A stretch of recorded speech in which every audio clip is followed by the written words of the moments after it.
Want to begin by asking you about your friend Alexei Navalny. Uh, if you could give our viewers a sense, personal sense, of what he was like, of what he believed the future held for Russia, and also if you could just tell us what your own reactions were in the moments after you heard of his death on that terrible Friday in Munich. So, David, I saw you maybe just 30 minutes after I heard about his assassination, his murder. The night before in Munich, I met with his wife, Yulia, and another one of their colleagues, Leonid Volkov.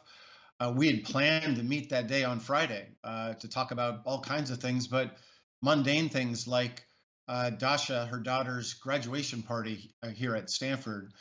And that morning, she called me and told me the news. It was breaking, but first and foremost, she wanted my wife, who knows her daughter well, to find her daughter to make sure she was okay here at Stanford.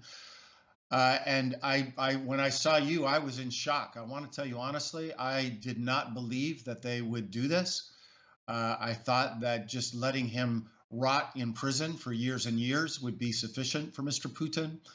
It shows, even for me, somebody that's followed Putin's career for 24 years. I wrote my first op-ed in the Washington Post in March of 2020. In fact, about Putin, warning about his autocratic ways. Even for me, it was a shock that they decided to kill him. And now I want to be clear: I don't have the evidence, nor does the family, about exactly how he died. But make no mistake, they tried to kill him once. He left. He got better. He went back.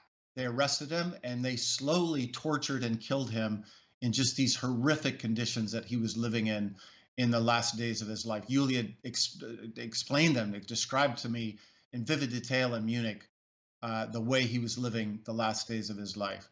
But to your first question, I would just say a few things. You just described it accurately in the setup piece. He was the most important, most consequential political figure in Russia. And I didn't use the word opposition figure. I said political figure after Vladimir Putin. He was extremely popular when he was allowed to put his toe into electoral politics in 2013 when I was living in Moscow working as ambassador. With no access to television, no money whatsoever.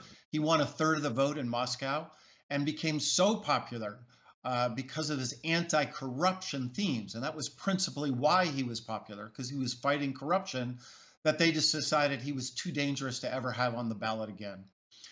Second, he was a very principled, smart, engaging person. He made, in my view, some mistakes in the past, things he had said, but he had the courage to acknowledge them.